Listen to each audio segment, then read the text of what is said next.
Welcome to the first problem set in arithmetic progressions.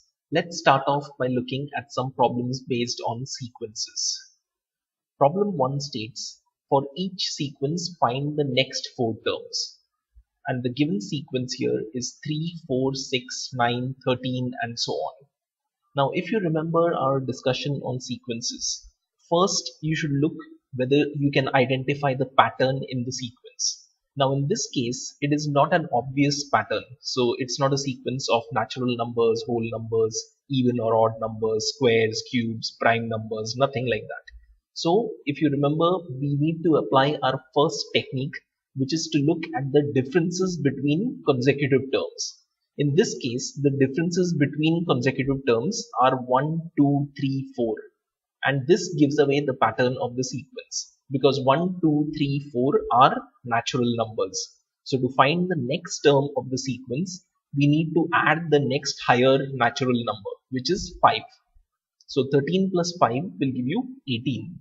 Then we need to add the next natural number, which is 6. 18 plus 6 will give you 24. 24 plus 7 gives you 31. And finally, for the fourth term, 31 plus 8 is equal to 39. So this was quite simple. We found the next 4 terms of the sequence by looking at the differences between the consecutive terms. Let's look at problem number 2.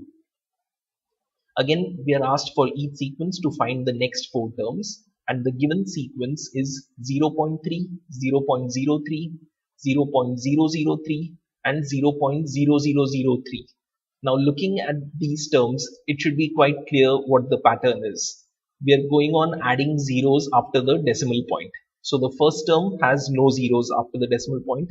The second term has 1 0. The third term has 2 zeros. The fourth term has 3 zeros and so on. So it's very easy for us to write the next 4 terms.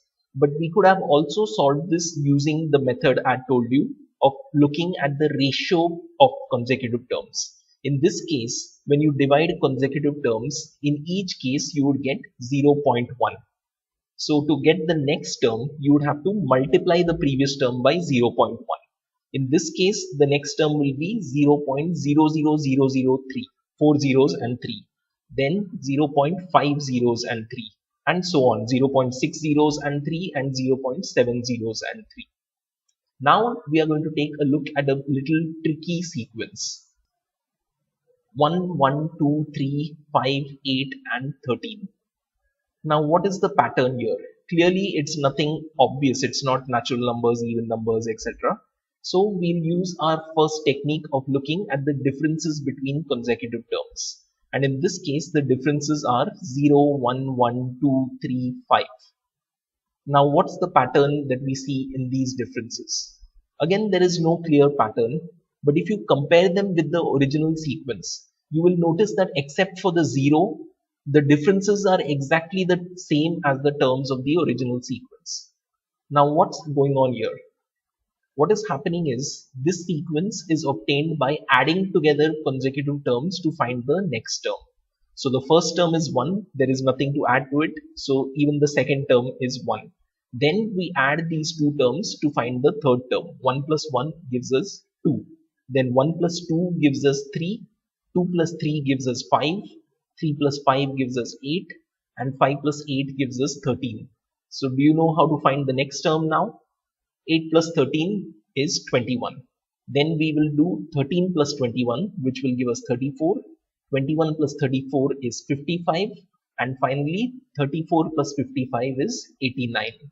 Now this sequence is actually a very famous sequence in mathematics. It is called the Fibonacci sequence, and it has numerous applications in biology. If any of you study biology further, you will come across this Fibonacci sequence.